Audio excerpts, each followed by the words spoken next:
दोस्तों, my self Rakesh Kumar Yadav आज आपके सामने एटॉमिक स्ट्रक्चर के प्रीवियस ईयर क्वेश्चन के बारे में हम स्टडी करने वाले हैं। तो उसके बारे में हम अध्ययन करेंगे कि किस तरीके से क्वेश्चन आते हैं और प्रीवियस ईयर में जो अपने पूछे गए हैं डिफरेंट एग्जाम में, जैसे एसएससी वगैरह, चीफ ऑफ डिफेंस स्टाफ और नेशनल डिफेंस एकेडमी इत्यादि एग्ज़ामों में जब देखेंगे तो इनके क्वेश्चन काफ़ी अच्छे वेटेज में आए हैं। तो आप देखिए, वन बाय वन क्वेश्चन का एक्सप्लेनेशन हम दे रहे हैं। फर्स्ट क्वेश्चन क्या है? पहला प्रश्न, परमाणु अभाज्य है यह किसने कहा था? कौन से साइंटिस्ट है जिन्होंने कहा था कि परमाणु को डिवाइड नहीं किया जा सकता है? ऑप्शन है डाल्टन, बर्जीलियस, रदरफोर्ड और अवोगाड्रो।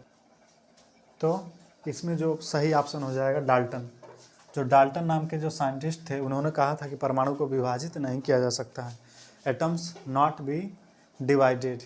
दूसरा क्वेश्चन है कि पदार्थ का परमाणु सिद्धांत किसने प्रतिपादित किया था? यानी कि एटम जो मैटर होता है उसका एटॉमिक थ्योरी कौन दिए थे? तो डाल्टन ने परमाणु सिद्धांत दिया था। कौन दिया था? डाल्टन साहब दिए थे। परमाणु संरचना का मॉडल किसने विकसित किया था? अल्फ्रेड नोबेल, फैराडे, बोहर तथा रदरफोर्ड और वोल्टा। तो परमाणु का सिद्धांत इसमें से वोल्टा, ये जो बोहर और रदरफोर्ड थे, इन्होंने प्रतिपादित किया था। ठीक। परमाणु नाभिक का खोज किसने किया था? न्यूक्लियस की खोज किसने किया था? तो अल्फा स्कैटरिंग ऑफ एटम के ऊपर जो एक्सपेरिमेंट किए थे, कौन किए थे? रदरफोर्ड ने। तो ऑप्शन कौन सा सही हो जाएगा? रदरफोर्ड। अब नेक्स्ट देखने चलते हैं। रदरफोर्ड ने एक एक्सपेरिमेंट किया था, उन्होंने गोल्ड फॉइल लिया था, तो उनसे रिलेटेड कुछ एक्सपेरिमेंट से क्वेश्चन है, तो देख लीजिए। रदरफोर्ड के अल्फा कणों के प्रयोग ने सर्वप्रथम बताया था, क्या बताया था? इलेक्ट्रॉन के बारे में बताए थे कि नाभिक के बारे में बताए थे कि प्रोटॉन के बारे में बताए थे कि न्यूट्रॉन के बारे में बताए थे? तो उन्होंने इलेक्ट्रॉन प्रोटॉन के ऊपर कोई कमेंट नहीं किया था। किसके ऊपर कमेंट किए थे? कि नाभिक के ऊपर किए थे। तो उन्होंने किसका खोज कर दिए थे? न्यूक्लियस का। तो हमारे जो डॉक्टर रदरफोर्ड जी हैं, इन्होंने किसका खोज कर दिया? नाभिक का। अगला क्वेश्चन है, गोल्ड फॉइल से किसके प्रकीर्णन का अध्ययन करके रदरफोर्ड ने नाभिक की खोज किया? यानी कि जब एक्सपेरिमेंट किए तो किस पार्टिकल के बमबारी कराए थे? तो उन्होंने अल्फा पार्टिकल के बमबारी कराया था। और जब गोल्ड के फॉइल के ऊपर बमबारी कराए थे तो देखे कि कुछ अधिकांश पार्टिकल सीधे चले जाती हैं, कुछ 180 डिग्री पे घूम के वापस चली जाती हैं, कुछ स्मॉल डेविएट से होकर गुजर जाती हैं। तो उन्होंने इसका कारण दिया कि नाभिक में अधिकांश हिस्सा खाली है, इसलिए ज़्यादातर अल्फा कण सीधे चले जाते हैं, और नाभिक में कुछ ऐसा एक छोटे से पार्ट में पूरा उसका द्रव्यमान केंद्रित होता है जहाँ से कुछ पार्टिकल रिपेल होकर वापस चले आते हैं। तो उसी जो छोटे से पार्टिकल का नाम लिया, उसका नाभिक दिए थे। तो उन्होंने किसका बमबारी कराया था? तो अल्फा पार्टिकल का। तो ऑप्शन ए सही हो जाएगा। ठीक। रदरफोर्ड के प्रकीर्णन ने किसकी मौजूदगी को सिद्ध कर दिया? पदार्थ में परमाणुओं के बारे में नहीं। और परमाणु में इलेक्ट्रॉन की खोज किए थे? नहीं किए थे। परमाणु में न्यूट्रॉन की खोज किए थे? नहीं। तो क्या किए थे? ये बताए थे कि परमाणु में न्यूक्लियस होता है। ठीक है। तो कहेंगे इलेक्ट्रॉन का खोज कौन किया था? तो इलेक्ट्रॉन का खोज जे थॉमसन नामक साइंटिस्ट ने किया था। ठीक। परमाणु के नाभिक में कौन सा कण होते हैं? ध्यान दीजिए, जी का क्वेश्चन है, कहीं भी आ सकते हैं, तो ध्यान से सुनिए। परमाणु के नाभिक में कौन से कण होते हैं?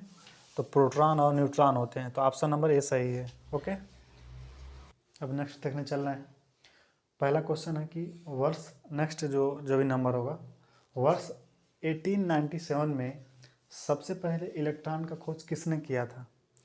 तो जे थॉमसन नाम के साइंटिस्ट थे, उनका इलेक्ट्रॉन के इन्वेंशन के लिए नोबेल पुरस्कार का सम्मान दिया गया था। जो नोबेल पुरस्कार होता है, नोबेल प्राइज़, वो अलग अलग क्षेत्र में दिया जाता है। विज्ञान के क्षेत्र में दिया जाता है, अर्थशास्त्र, इकोनॉमिक क्षेत्र में दिया जाता है। तो इनका जो एरिया था वो केमिस्ट्री के एरिया में दिया गया था जे थॉमसन को नोबेल पुरस्कार, क्योंकि खोज किसका किए थे? इलेक्ट्रॉन का। तो ऑप्शन क्या हो जाएगा? ए। सबसे पहले इलेक्ट्रॉन के आवेश का सफलतापूर्वक निर्धारण किसने किया था? तो एक साइंटिस्ट थे मुलिकन, आयल ड्रॉप एक्सपेरिमेंट के द्वारा उसने इन्हें सिद्ध कर दिया कि इलेक्ट्रॉन के ऊपर चार्ज या उसके ऊपर आवेश कितना होता है। तो जो कूलाम में आवेश देखते हैं आप लोग, उसका निर्धारण कौन किए थे? मिल्टन साइंटिस्ट नाम के जो साइंटिस्ट ने किए थे, और आप देख लीजिए वो इनकरेक्ट है, रदरफोर्ड कूलाम्स को मतलब नहीं है, वो नहीं किए थे। तत्व का परमाणु क्रमांक कौन बताता है या क्या बताता है? तो देखिए, परमाणु में जो क्रमांक होता है वो नंबर ऑफ प्रोटॉन के बारे में बताता है कि कितना नंबर प्रोटॉन है, ठीक है। तो इसमें क्या हो जाएगा कि number of proton and electron, ठीक है, और number of ions, number of nucleon. तो जो तत्व का जो परमाणु क्रमांक होता है वह उसके क्या बारे में, किसके बारे में बताता है? नंबर ऑफ प्रोटॉन और इलेक्ट्रॉन के बारे में बताता है, ठीक है। परमाणु में ऋणात्मक रूप से आवेशित पार्टिकल कौन होता है? प्रोटॉन होता है, न्यूट्रॉन होता है, पॉजिट्रॉन और इलेक्ट्रॉन। तो प्रोटॉन कैसा होता है? ये पॉजिटिव होता है, न्यूट्रॉन न्यूट्रल होता है, और ये पॉजिट्रॉन क्या होते हैं? ये इसी के एंटी पार्टिकल है। तो ऋणात्मक आवेश क्या होता है? इलेक्ट्रॉन कैसा होता है? निगेटिव चार्ज होता है। तो निगेटिव चार्ज क्या होता है? इलेक्ट्रॉन। तो ऑप्शन डी इसमें करेक्ट हो जाएगा। ओके, नेक्स्ट, इलेक्ट्रॉन की तरंग प्रकृति की खोज सर्वप्रथम किसने किया था? तो इलेक्ट्रॉन का जो तरंग नेचर होता है उसका खोज कौन किया था? इसका ऑप्शन शायद मिस्टेक से नहीं लिखे हैं, इसका आंसर जान लीजिए। इसमें ऑप्शन था पहला जो डी ब्रोगली, दूसरा था डाल्टन, और जो सी नंबर था थॉमसन, और फोर्थ था रदरफोर्ड। तो इस ऑप्शन का सही आंसर क्या हो जाएगा? डी ब्रोगली ने इलेक्ट्रॉन की तरंग प्रकृति के बारे में बताई थी। अब इलेक्ट्रॉन पर आवेश कितना होता है इसकी जानकारी देख लीजिए। ऑप्शन है -1.6 इंटू 10⁻⁹ कूलाम, यह है +1.6 इंटू 10⁻⁹ कूलाम, और सी -1.6 इंटू 10⁻⁹ कूलाम, और डी +1.6 10⁻⁹ कूलाम। तो ये तो वैल्यू तो सही है, 1.6 इंटू 10⁻⁹ कूलाम ही होती है। बस आपको चेक करना है कि इलेक्ट्रॉन का नाम लिया है तो ये आवेश निगेटिव हो जाएगा और ऑप्शन नंबर ए सही हो जाएगा। और यही आवेश अगर प्रोटॉन के बारे में बात किया जाता तो ऑप्शन बी वाला सही था। तो जैसा क्वेश्चन वैसा आंसर, जैसा सवाल पूछोगे वैसा जवाब मिलेगा ज़रूर, ठीक है। किसी परमाणु में परिक्रमण कर रहे किसी इलेक्ट्रॉन की कुल ऊर्जा कितनी होती है? ऑप्शन है ऋणात्मक नहीं हो सकती है, ऑप्शन बी 0 से अधिक कोई भी मूल्य हो सकती है, ऑप्शन डी कभी भी धनात्मक नहीं हो सकती है, और ऑप्शन जो लास्ट है डी सदैव ऋणात्मक होती है। तो ये बताइए कि अगर एनर्जी निगेटिव होगी तो इलेक्ट्रॉन का जो एनर्जी अगर निगेटिव होगी तो परिक्रमा काल नहीं कर पाएगा। तो परिक्रमा करने के लिए यह आवश्यक है कि निगेटिव के कैसा एनर्जी होना चाहिए? हमेशा पॉजिटिव एनर्जी होना चाहिए। तो ऑप्शन नंबर डी हो जाएगा, ठीक। जो नेक्स्ट क्वेश्चन है, परमाणु भार का अंतर्राष्ट्रीय मानक क्या है? देखिए, किसी भी चीज़ों को एक मानक होती है कि जिस तरीके से आप उसको डिनोट करेंगे। लिखने के लिए तो आप जैसे लिखें, लेकिन एक स्टैंडर्ड तरीका होता है। तो इसमें जो डिनोट किया गया है वो क्या सही है आपको बताना है। ऑप्शन ए है, ये ऑक्सीजन का एटॉमिक नंबर 16, नाइट्रोजन का 14, और कार्बन का 12, और हाइड्रोजन का 1। तो इसमें से कौन सही है, लिखने का तरीका कौन सही है और उसके अकॉर्डिंग बताना है आपको, ठीक। तो इसमें जो सही ऑप्शन है वो कार्बन 12 हो जाएगा, ठीक है। इसको परमाणु भार का जो अंतर्राष्ट्रीय मानक एक्सेप्ट करता है, लेकिन बाकी इन लोगों को एक्सेप्ट नहीं करता है। कहेंगे वो क्यों?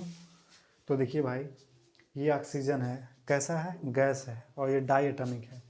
तो ये O2 ऐसा होता है, ये नाइट्रोजन ऐसे होता है, और ये हाइड्रोजन ऐसे होते हैं। तो आप ऐसे थोड़ा ना लिखेंगे इन लोगों को, यानी कि गलत है, ठीक। सही ऑप्शन क्या हो जाएगा? सी। लेकिन देखने में सही लग रहे हैं तो अक्सर जो सही लग रहे होते हैं वही गलत करा देते हैं, जिसको आप सिली मिस्टेक के नाम से जानते हैं। अगला क्वेश्चन है कि एक परमाणु में 2 इलेक्ट्रॉन की चारों क्वांटम संख्याएं समान नहीं हो सकती हैं। यह बात किसने कही थी कि दो इलेक्ट्रॉन की 4 क्वांटम संख्या कौन कौन? प्रिंसिपल क्वांटम संख्या, एजीमुथल क्वांटम संख्या, स्पिन क्वांटम संख्या और मैग्नेटिक क्वांटम संख्या। तो चारों क्वांटम संख्या समान नहीं हो सकती है। कौन कहे थे? हुंड कहे थे कि पाउली कहे थे कि फैराडे कहे थे कि आर्गेनियस कहे थे?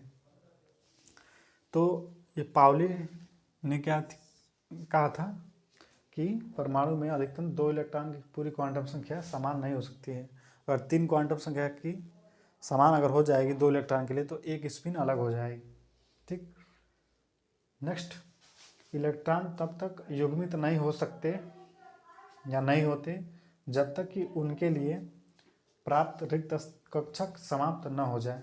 ठीक है, यानी कि अगर मान लीजिए ये ऑर्बिटल है,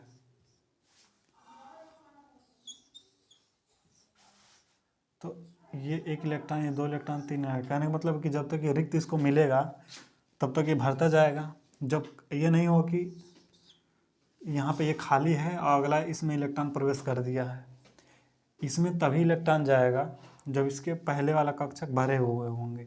यानी कि अगर ये भी पेयर्ड हो, ये भी पेयर्ड हो, यहाँ भी ऐसा पेयर्ड हो, तभी जाके ये अगले वाले कक्षक में इलेक्ट्रॉन प्रवेश करेंगे। यही कहे थे कि तब तक युग्मित नहीं होंगे जब तक अंदर वाला कक्षक भरा ना हो। ये कौन कहे थे? ऑप्शन पहला है हुंड, ये हुंड का नियम है। बी है पाउली का नियम है, और सी है हबाव का नियम है, और डी नन। ठीक है, तो ये नियम हुंड का नियम है। हुंड साहब एक साइंटिस्ट थे, उन्होंने बताया था। अनिश्चितता का सिद्धांत किसने प्रतिपादित किया था? थियरी ऑफ अनसर्टेनिटी प्रिंसिपल तो सबको पता है, लेकिन फिर भी देख लीजिए, ये पूछा गया है कहाँ? यूपीएससी 2015 में पूछा गया था। अब जो पूछा गया था तो हम डिनोट कर दिए हैं। First option Einstein, second Heisenberg, और सी रदरफोर्ड, और डी पाउली। तो अनिश्चितता का सिद्धांत theory of uncertainty principle Heisenberg ने दिया था। तो ऑप्शन कौन सा सही हो जाएगा? बी। तो हमने ये अभी तक वीडियो में हमने देखा प्रीवियस ईयर में आए हुए क्वेश्चंस। आप इस क्वेश्चन का प्रैक्टिस कीजिए।